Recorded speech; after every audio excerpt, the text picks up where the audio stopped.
Now, The Hunt Palmer Show. Waiting to rise again. You're listening to The Hunt Palmer Show. Brought to you by Corks, Cajun fried fish and shrimp on 104.5 ESPN Baton Rouge. This is the moment you've all been waiting for. Locking down the middle of the day. Live from the Raising Cane studio. This is Hunt Palmer.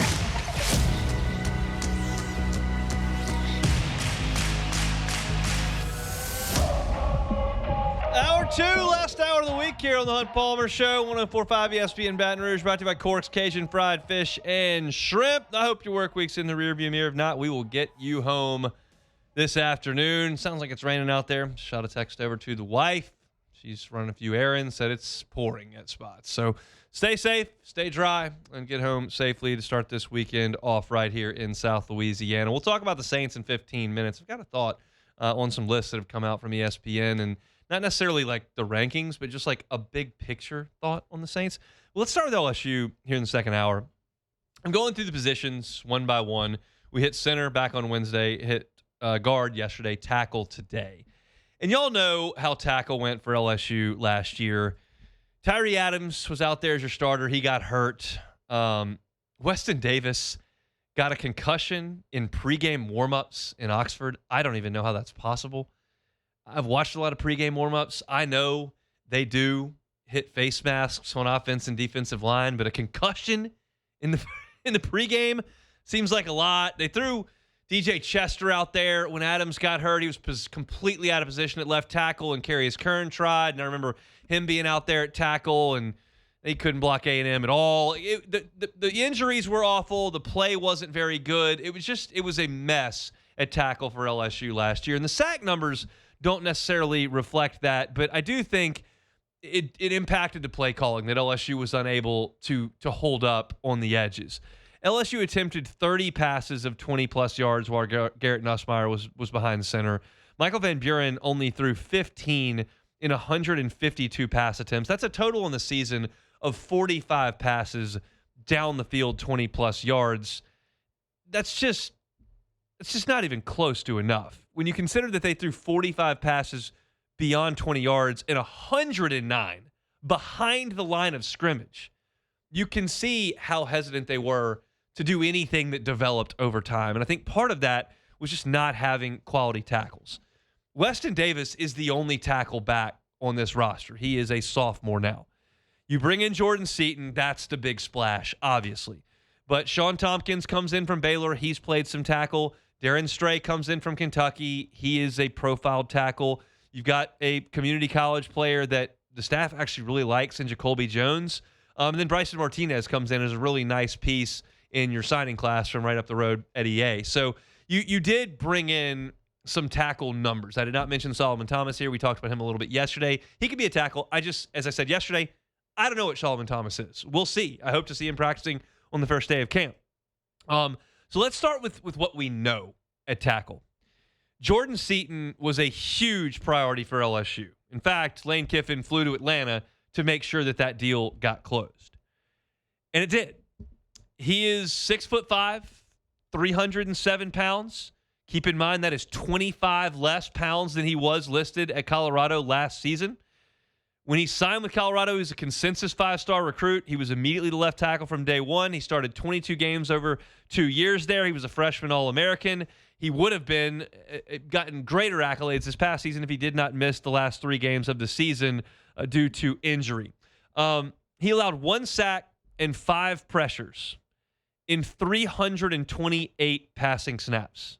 1 sack, 5 pressures. That is 6 quarterback impacts on 328 passing snaps.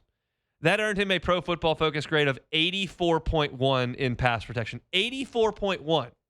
Will Campbell was 80.6 as a junior, so 4 points better for Seaton. Now, yes, he's playing at Colorado. Campbell's playing at LSU. Level of competition is not exactly the same. I understand that, but you understand the class of pass protector that Seaton is in. Now, his grades in the running game were not as good, according to PFF. His season-long run grade was 52 for the season. His best in a single game was only 63. But Colorado didn't run the ball a lot. right? They weren't, certainly when Shedeur was there a couple years ago, they threw it a ton. And they didn't run the ball a lot last year either. That's something he has talked about wanting to get better at. And what I've heard from Lane Kiffin and what you see just on the waistline, to Jimmy Ottis, the waistline don't lie. The waistline don't lie. Is that he takes things seriously. He took his transfer decision seriously. He's taken weight loss seriously. And I think he's going to take the running game seriously. And he's got to be a big piece to what LSU's trying to do in the running game at the left tackle position. That part you got to feel great about, right? You have to feel great about you have to feel great about Jordan Seaton. Now, Weston Davis is a question mark. That is being kind at this point. He was a redshirt freshman last year. He started 12 games at right tackle. His season-long grade by PFF was 47.1. And even if you don't like PFF and you don't think they know what they're doing, you watched the games. It did not take a football savant. It did not take the all-22 cut to suggest that LSU was hurting at right tackle last year. He just did not play well the vast majority of this season. Now, I will say this. His 3 highest PFF grades were against Western Kentucky, Oklahoma, and Houston. Those were the last 3 games. So it's reasonable to suggest that he got better. Now, if you want to say, well, that's Western Kentucky and Houston, sandwiched around Oklahoma, I'm not going to argue with you on that. I'm not going to argue that. That's correct. One of those is in the Fun Belt, and one of them's Houston. But Oklahoma had one of the best defenses in college football. Absolutely one of the best defenses in college football. And he posted a 65.6, which is an okay grade. He's 6'7", he's 315, he was a high school basketball player. He's got everything you want in a tackle prospect. And oh, by the way, he was just a freshman last year. A redshirt freshman, but just a freshman. There is room to improve, but it's got to happen. It has got to happen. But Lane Kiffin and his staff did say, yeah, we want to keep Weston Davis around, and they did. Every other tackle moved on. Most of the other offensive linemen moved on. Bordelons, Solomon Thomas, Braylon Moore. That's about it. Everybody else is gone. But Weston Davis came back. And you got a little depth. You bring in Sean Tompkins from Baylor. He's 6'5", 308. He started the last 5 games of the year last year at left tackle for Baylor. He's also played a little bit of right tackle, only 14 snaps, but he went out there. It'll be his 4th season in college football, so he had some depth. Darren Stray is 6'7", 314 pounds. He's got long, long arms. His dad was a high school coach in Michigan, so he comes from a football background. 24/7 Sports called him, one of the top 35 offensive tackles in the class. He played 18 snaps as a true freshman. He also worked with the Guard Summit the spring at LSU. And I'll tell you this name. Jacoby Jones, as I mentioned, went the JUCO route. He's from Manny. He went to Copiah Lincoln Community College in Mississippi. Then he he committed to Georgia Tech, decided not to go, stayed at Copiah Lincoln. And LSU thinks they may have found something in him. That remains to be seen, and they don't want him to play this year. But they think they may have found something in Jacoby Jones. Bryson Martinez is a ridiculous athlete. He was a 4-star recruit, top 10 tackle in the country. At EA, I went back and watched some of the YouTube videos. They would snap him the ball in short yardage. They threw it to him as a tight end at times. He played some defense. He's a great athlete at a big, big size. So you got a little bit of depth. But what really matters is up front, the first 2 guys, and that's Jordan Seaton and Weston Davis. I feel exceedingly comfortable that Jordan Seaton is going to play great football this year and be a top 20 pick in the NFL draft, and I think that's conservative. At that position, that pedigree, that size, that amount of college football, moving to the SEC as seriously as he takes things, I'd be more surprised if he went between 15 and 20 than if he went in the top 10. I think he's a potential top 10 pick. I think he's in Will Campbell's pedigree. And those don't come around at LSU very often. Remember, the last one was, Faneca in the first round before Will Campbell? So it's been a minute. I think he's going to be great. I am concerned about right tackle. And I think that's a fair thing to be. I understand, as I've told you, the measurables. I understand that he got better at the end of last season. I understand that Lane Kiffin thinks he got something in him. I think that the new offensive line coaching staff thinks they've got something, but that amount of poor play early is going to leave some scar tissue in anybody that watched. And it probably leaves in Weston too. He's got to play better. And I have reason to believe that he will. He's just a year older. And he's got a scheme that's going to help him, right? You're going to go quickly. That's going to hurt teams' ability to throw complex blitzes at you. You're going to run the ball a little bit more. That allows you to get downhill. You're going to have a deep passing game that forces team to back their defensive backs up and not play with so many numbers in front of the offensive line. All those things are going to help up front. And they need to help Weston Davis, and he needs to play better. I think your third tackle is probably either Sean Tompkins or Devin Harper. My money would be on Sean Tompkins at this point. I think Stray is probably a guard based on what we saw. And I think they really like Bryson Martinez, and I think he is a potential left tackle of the future in this program. Devin Harper's got that ability too. So you've got some guys waiting in the wings, but right now this is Seton and this is Davis, and those two guys need to take this ball and run with it. You're going to have two of the most physically imposing bookend tackles in the Southeastern Conference just in terms of their physical size.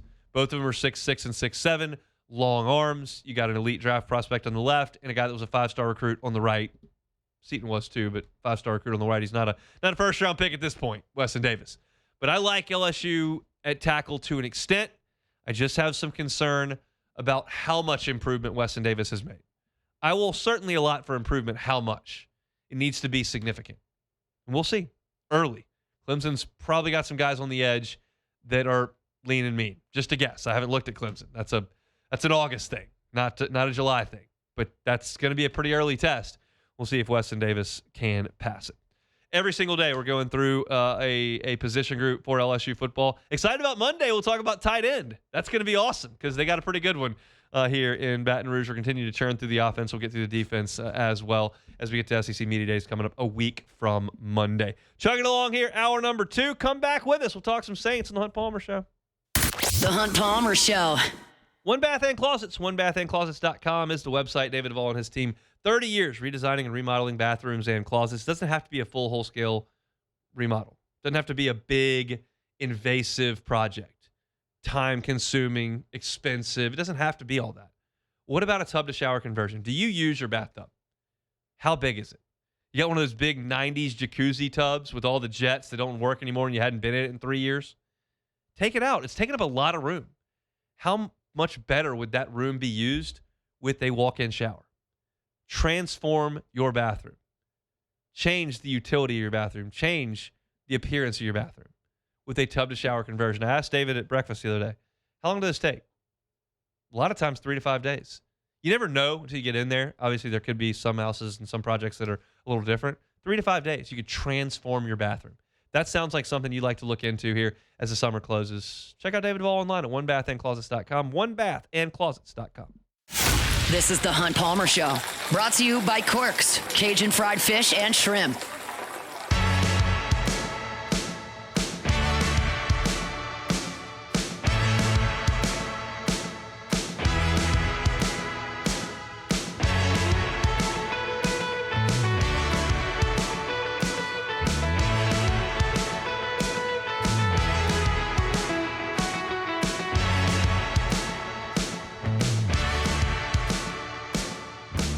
Jonathan Carbo in the Howard Insurance Group. Happy to help you out, especially with your group and employee benefits. Jonathan Carbo is fantastic with that, and he knows that there are a lot of business owners, a lot of CFOs that are struggling to balance the books when it comes to their benefits for the employees, the healthcare, dental, vision, that whole deal.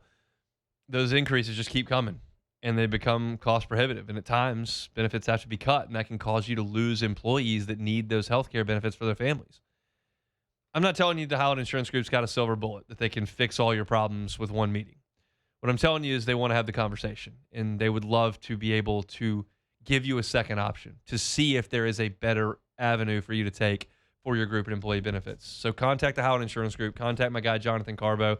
Say, hey, look, we've had 2 renewals that have been increased in a row. Talk to my broker, and it's going to be another increase this year. What can we do? They are an independent broker. They've got contracts with multiple carriers, and they can try to shift your coverage to a different carrier and potentially save you significant dollars to your bottom line. They know there's a lot of pain out there right now. But contact Jonathan Carver of the Howard Insurance Group and see if they can make your life a little bit easier on the benefits side. It's the Howard Insurance Group, online at highlandig.com.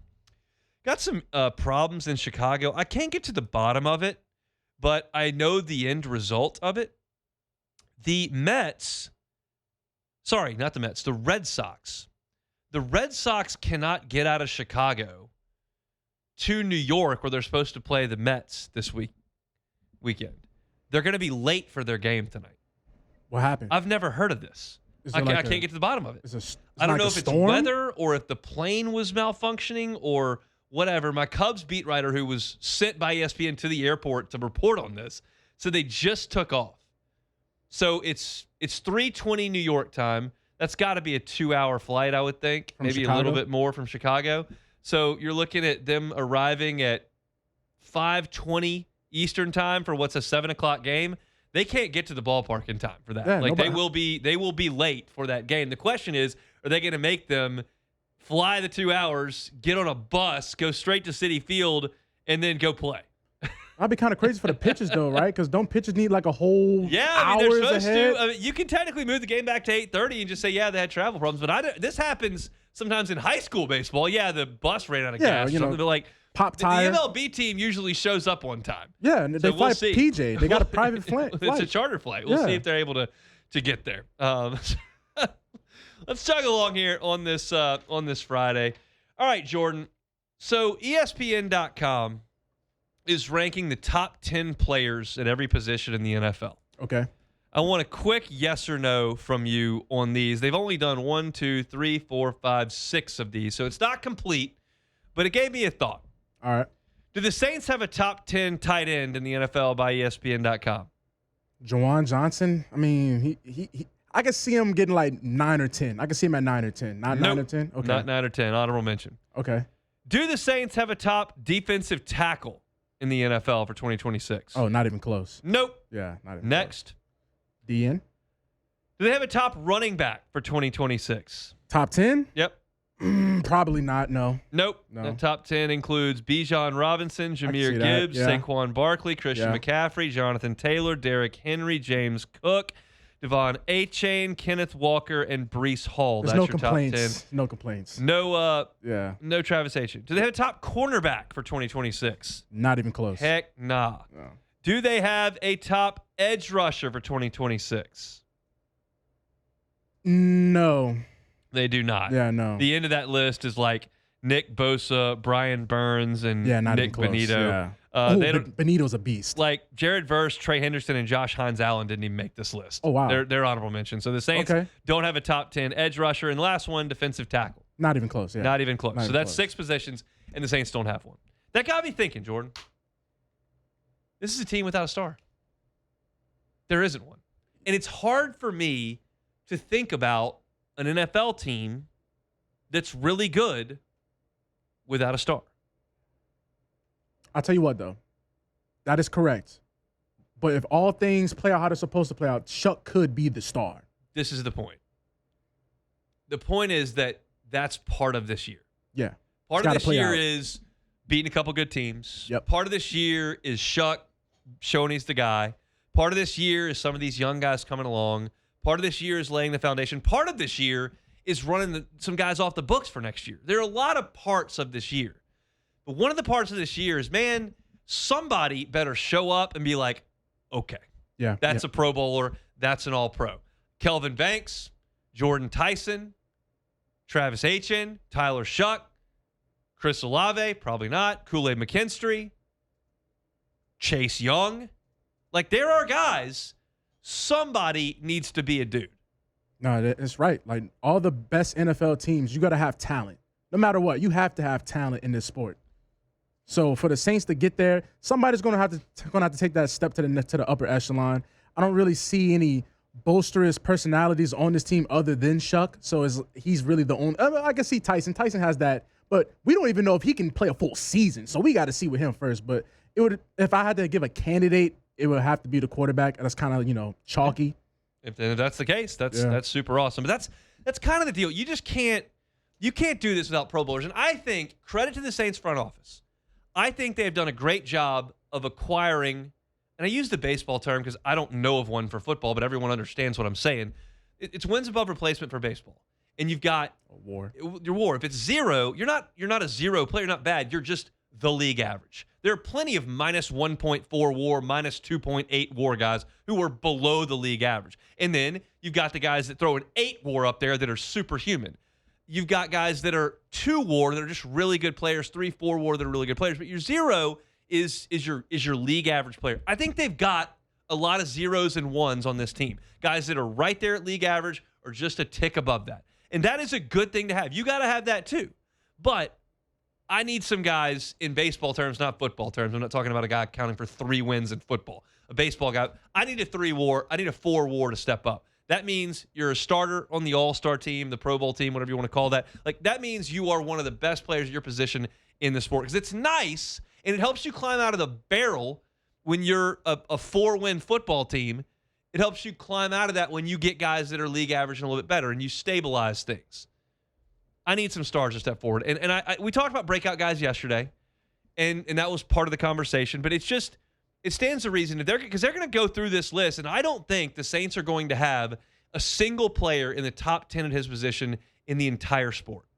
I don't think that's going to happen. Demario Davis could potentially be on it. He doesn't play for the Saints anymore. So I don't see, they're not going to have a safety. They're not going to have a quarterback. They're not going to have a receiver. And center, McCoy will make it. McCoy will probably make it. Yeah. But McCoy has played how many games? 7 in the last 2 years. So you gotta have part of this year's profile be, we've got some Pro Bowlers that we're building around. And that may come from this rookie class. That may come from this sophomore class. And I like that sophomore class a ton. If you told me Quincy Riley blew up, I would buy it. You told me Jonas Sanker blew up, like, that's tougher to swallow, but I'll think about it. You told me, Christian Miller became like a starter and took Davon Godshaw's place. Like, okay, like, something's got to happen. You can't just sit status quo. I'm not suggesting the franchise is doomed or this era is doomed if it doesn't happen this year, because you're talking about guys in Banks in year 2 and Tyson in year 1 and Delp in year 1 who could be an X factor as a tight end in year 2, 3, 4 of his time in New Orleans. Like, there's still time for these young players to develop into better players than they are in 2026, 2027. But you can't do this with a bunch of 0 WAR players. You got to find the guys who are above league average. You've got to find some of the guys. And, like, I'll scroll through and you look at the top guys at these positions, like Leonard Williams going over to the Seahawks and Jeffrey Simmons with the Titans that are complete game wreckers. I'm like, there's not one of those on the Saints. Like, Chase Young could be if you told me Chase Young got 11.5 sacks, I wouldn't fall out of my chair. That's possible, especially if the Saints win 10 games and they're ahead and you've got some teams that are passing late in games and he can go be a closer, where the first month of the year last year, when you get in a sack, the teams are running it down your throat. So yeah, that would be potentially manageable, and he could get into the top 10 in that vein. He's only 26, 27 years old this year. So there are options here. It's certainly more promising than it was back 2 years ago, but it's a sobering thing I clicked through every single one of these stories today. There are 6 of them right there on the front page of ESPN.com. I was like, no. Like, they don't have one. And Eric McCoy is probably their last chance. That has to change this year. It has to. It really just goes to show that the Saints, this really is the year. I don't want to say the year that, this is the year they got to go all the way, but, like, this really is the foundation, the building block that if the Saints are going to go on to greater things, like, this is the year where things have to start rolling. This is the year where, you have to meet some of these expectations. You have to, I don't want to bank it all on this year, but, like, this is the year things have to work. I use the term push off the dock. You were getting all your supplies on the ship. You're tethered to the landing. It's okay. You can get on and off. Time to cut and time to push off the dock. Time to go. It's time to go. All right, that's our Saints talk for this evening here on this Friday. Our show is brought to you by Corks, Cajun Fried Fish and Shrimp. Step aside, 30 minutes to go. Hunt Palmer Show. The Hunt Palmer Show. Gotros Outdoor Power. They're open for 6 days out of the week, Monday through Friday, full days, a half day on Saturday. So if you got some time tomorrow, want to get by and get that zero-turn mower, you can do it in the morning hours at Gotros Outdoor Power. They've got the largest inventory of Hustler products in the state of Louisiana. They've got the largest parts inventory in the state of Louisiana. They've also got an incredible extended warranty. You get the warranty from Gotros. They're the warrantor. So you can add 2 years or 200 hours to the manufacturer's warranty if you shop with Gotros Outdoor Power. So if you're looking for that new zero-turn mower from Hustler, get on by Gotros Outdoor Power on Airline or in Gonzales. If you don't have a trailer to get that equipment wherever you need to go, they got you covered at Gotros Outdoor Power. If you need parts delivered, they got trucks on the road 8 hours a day at Gotros Outdoor Power. Gotro family's been at it for 22 years. Trust the local company for your zero-turn mowers. It's Gotros Outdoor Power, online at GotrosOnline.com. This is the Hunt Palmer Show, brought to you by Corks, Cajun fried fish and shrimp.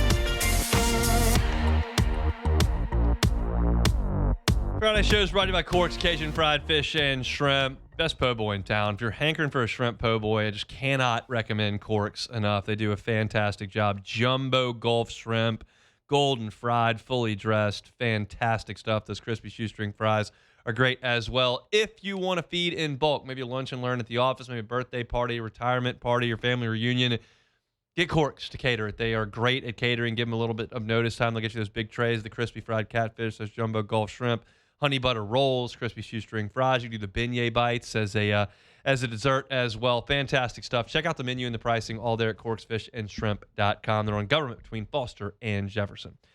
Jeff Goodman was tweeting earlier this week that it appears Jan Madar is not going to be in Baton Rouge with LSU. On the basketball side, it sounds like there are two organizations in Europe that are jockeying financially for him to stay there and jockeying between each other, and that may price him out of LSU, considering there are questions about his eligibility, right? So he's got a way. I don't know what the rules are.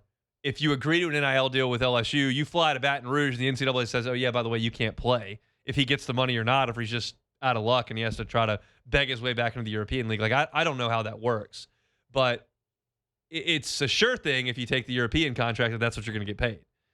And it feels like there's fleeting hope about Jan Madar's ability to come be LSU's point guard. And so now, if that's the case, and I'm using the word if, 'cause it's still hypothetical and nothing's set in stone, LSU is short an offensive playmaker. Because you've got two guys that can run the point on this team. One of them's Austin Nunez, and the other's Divine Ogachukwu. Austin Nunez is 6'2". Last year at UTSA, he averaged 10 points and 2 rebounds.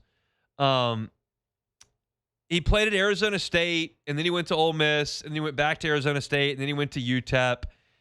He has not been a wildly productive player. He's a really good free throw shooter. He's a savvy, older player. He's not explosive. He's not a great three-point shooter.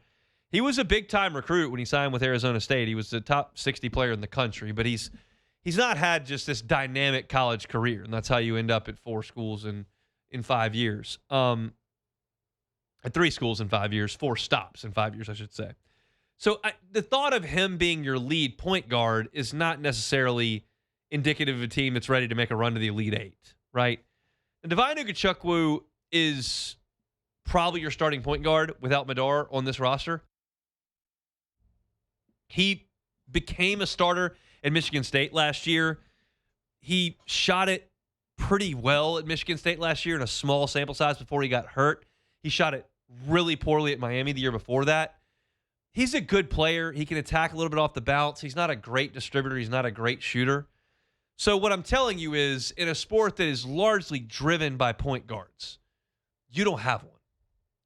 And that's a big problem. And Jan Madar is not the best distributor, but he's getting better at distributing. He was averaging a lot of assists late in his most recent season, and he is a freak of an athlete that is a problem for defenses because of how athletic he is, how good he is at attacking the rim, how well he finishes around, and then he can get guys involved as well. And he actually had some white-hot shooting games in their league this past year.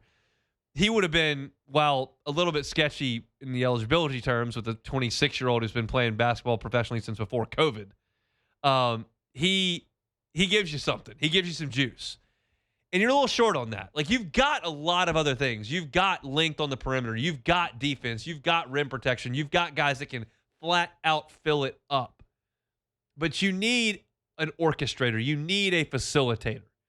And Madar was that, and I don't know that Nunez or Ugachukwu is. And that just makes life really tough. Like, I wouldn't suggest that Javonte Smart was the best distributor that Will Wade had at LSU. Obviously, that was Tremont Waters. Skylar Mays was good as well. But Javonte could get his own shot, and he played with Cam Thomas and Trenton Watford, who could both get their own shot. So at that point, the point guard is not as important as a distributor if you've got a wing and a big that can both get their own shot. But if you've got guys like Cavell Bigby Williams and like Marlon Taylor and guys that are limited offensively when they're on the floor, you need Tremont Waters dishing the ball around. You need Skylar Mays making plays happen. And that was going to be Yamadar's role in this team, and now you don't have that. So probably, based on what Jeff Goodman's saying. So this is a concern. And the answer to this concern is not going to come from the American high school ranks or the American transfer portal ranks. My suggestion, based on the internet, is that there is no other option other than to go to Europe and find someone who is very clearly legal. And there are lots of those. You can be a pro. You just need to be 21 to 22 years old, and you need to not have signed with an NBA team. And if you've done that, if you cross those two boxes, you're probably legal. And Will Wade needs to find someone over there who is 6'3", can handle the ball, can handle environments, which they have in Europe, and get the ball to his wings and his potential scorers. Marcio Santos can knock down shots if someone feeds him the ball in a pick and pop. You've got some guys on the wing, especially even Ukachukwu, but especially Abdi Bashir, who can straight shoot the basketball. But somebody's got to draw the defense so you can kick it out and hit shots. You've got guys like Saliu Niang who can create their own shot, but it's got to be in a spaced defense, and point guards create that space. So this is potentially big news for LSU. But here's my deal, and this is kind of a bow on this segment. I know a lot of you are going, why are you talking about basketball in July? It ties into football. I know no one wants to hear this in July, but it is the way I feel. I'm not going to judge the entire Lane Kiffin era on the next 5 months. I'm not going to judge the entire Will Wade era in the next 8 months.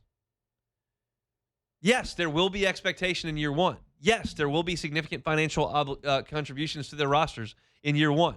Yes, they will promise to play good basketball/football. Will Wade will tell you that the team should make the tournament. He said that he thought if they could get guys eligible, they'd be a top 15 team in the country. But I'm not going to just dismiss the entire second Wade era and the Lane Kiffin era if LSU goes 8-4 in football this year and Will Wade makes the NIT because he didn't have a point guard. I'm not. I think they're good coaches. I think they can manage rosters. I think they're in year one, and that presents some challenges in putting a coaching staff together and putting a portal class together and getting a team that's bought in, that plays together, that performs. And oh, by the way, the schedules are pretty tough. So I don't mean to create excuses. I'm not telling you that I'm right. I'm telling you how I'm going to feel. Lane Kiffin goes 8-4. I don't think it means it was a bad hire, that they're doomed. Now, if he goes 11-1, I will say, yeah, this is going to be good. And if Will Wade gets to the Elite Eight this year, I'll go, yeah, this is going to be good. If they hit on their first year, I'll buy in. But I'm not going to just throw out the eras if this team doesn't go well, because they were up against some adverse circumstances trying to put a roster together. Kiffin had to go get 41 transfers and 16 high school kids. 60 people. Wade had no players. I'm optimistic cautiously about year one of the Kiffin era. I'm optimistic cautiously about year one of the Wade era. I'm curious to see what he's able to come up with if Madar's not eligible and if there are other rocks he can look under. But I'm not going to destroy the eras if things don't go great the next 9 months. I don't want to go through that again any more than y'all do, and I don't think we will. I don't think LSU is going to fall flat and go to the Texas Bowl, and I don't think LSU is going to be 2-16 or whatever they were. That year we just went through was terrible, and I didn't mean to just hit the television, which I did on accident. I don't think there was a huge issue. But I don't want to go through another year like that, right? Neither do you. But just because it's not a college football playoff or a Sweet 16 doesn't mean that things can't improve as those two coaches get their feet on the ground, as they continue to recruit, as they continue to cultivate money and relationships, and as they continue to run their programs moving forward. I think this report from Jeff Gutman with Jan Madar probably not coming to LSU is a huge setback to LSU basketball in 2026, 2027. I hope I'm proven wrong. I think that. Doesn't mean the Wade era is toast. That's a look at some LSU football and basketball here as we inch toward the finish line on this Friday. Hope y'all are staying safe. Hope y'all are staying dry out there. And I hope that your week is in the rearview mirror. If not, I got 15 minutes to try to get you there. And beyond that, Musso will. Stick with us. The Hunt Palmer Show. Lifetime Roofing, lifetimeroofingla.com. Lifetimeroofingla.com is that website. Look, roofing is important in South Louisiana. We don't have a very roof-friendly climate. We got hurricanes. We got intense heat. We got afternoon thunderstorms. We get hail. We got snow the last couple of years. If you want to see if your roof is still in good shape, call Lifetime Roofing. Trust them to go up there and inspect your roof. Maybe they'll just tell you it's good. You're fine. Maybe they'll tell you, all right, we need to do a fortification here. We can do a tune-up and help this roof out. Maybe they'll say we just need to do a repair right here. That's it. And maybe they'll tell you, yeah, it's time for a new roof. And if that's the case and you need to finance it, they can do that. 0% up to 18 months. If you want to finance a deductible because you've got a claim, well, you can do that. They've got the ability to finance a deductible as well. And they're a local company you can trust when they get up on your roof. They're not just here to sell you the most expensive product they have. It's Lifetime Roofing. Find them online at lifetimeroofingla.com. You're listening to The Hunt Palmer Show. Brought to you by Corks, Cajun fried fish and shrimp.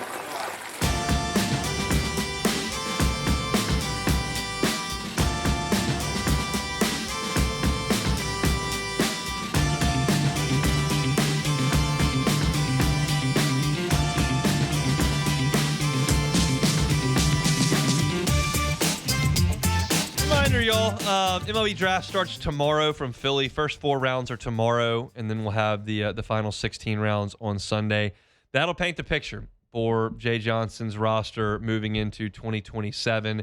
If you want information pre-draft, you can find that at louisianasports.net. I've got the entire recruiting class kind of pegged as to where I think they are headed and kind of looking at their skill sets as well. Also, I'll have a tracker on louisianasports.net on Saturday and Sunday. Keep you updated on the signees that have been selected, the LSU players that have been selected, as opposed to the ones that have not to that point. So if you're just looking to stay updated without locking in for 2 days and you just want to check in every couple hours, louisianasports.net, completely free, and I will have you covered start to finish. It was challenging last year. We were in Atlanta for SC Media Days, and I got, Hugh Freeze talking out of one ear, and I'm trying to do draft coverage on the other, and it was a bit of a challenge. Then we're doing radio as well. This weekend, no radio to do, no SEC Media Days, so I'll be able to stay on top of it all weekend long and keep y'all updated as it moves forward. As I said to start the show today, and you can go back and listen to that on demand if you're interested in my baseball comments, I had 2 pitchers that I thought were trending towards LSU, which can always change with one phone call, obviously.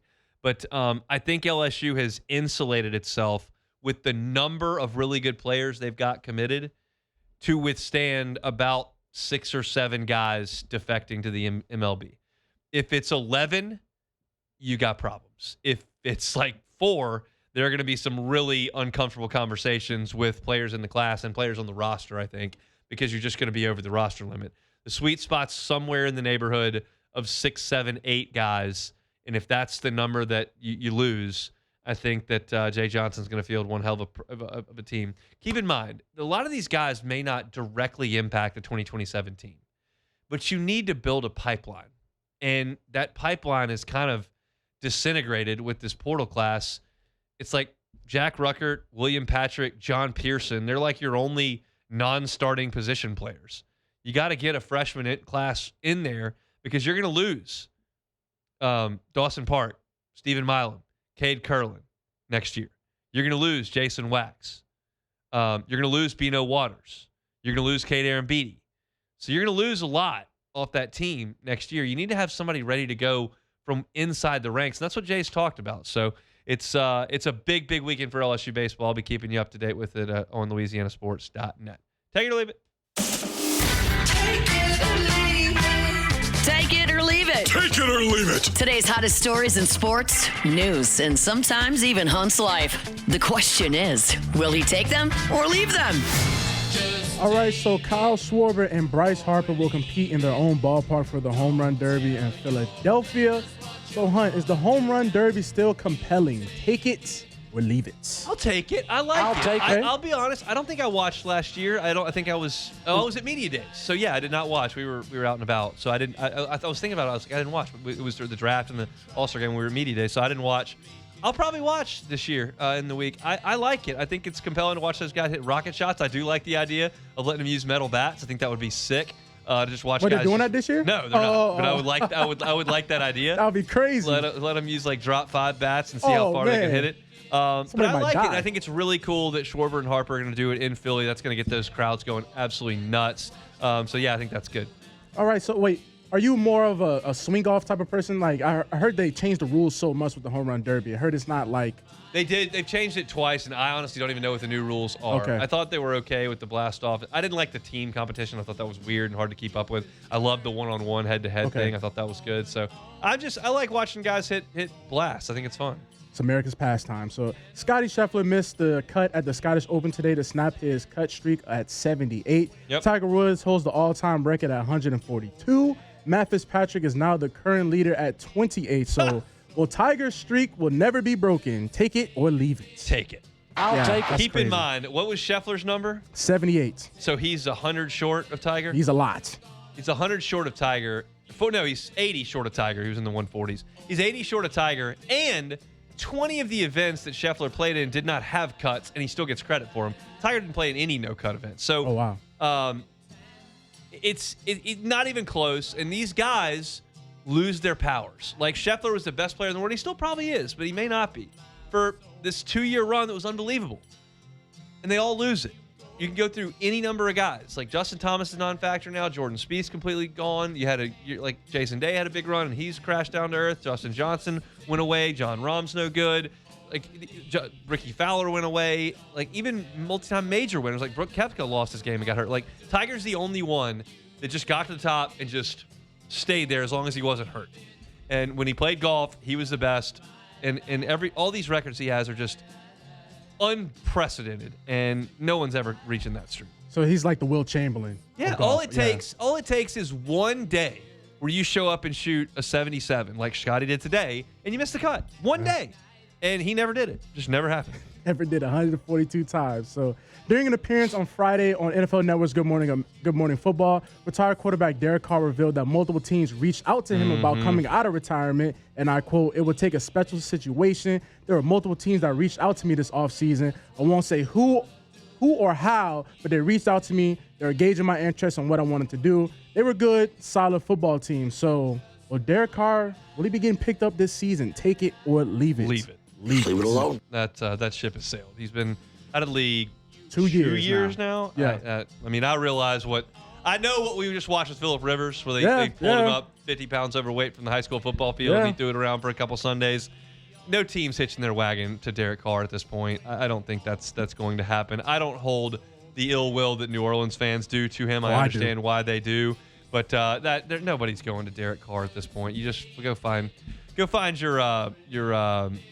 your Gardner Minshew and just run with that. That's all you need. So that's it for Take It or Leave It. For Take It or Leave It. That's it for us here on this Friday. Started the show today with a little MLB draft talk. Then we talked Preston Guy with some LSU football. How badly does LSU need to rely on the state of Louisiana? It's an interesting question, and you may say, well, really, really badly, and then look at this roster.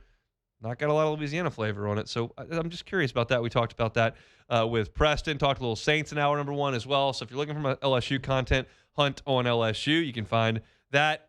Find my in-depth chart series there as well, where we talked about LSU's offensive tackles. Looking for Saints content, talked about the Saints not having any stars. What stars could break out this year?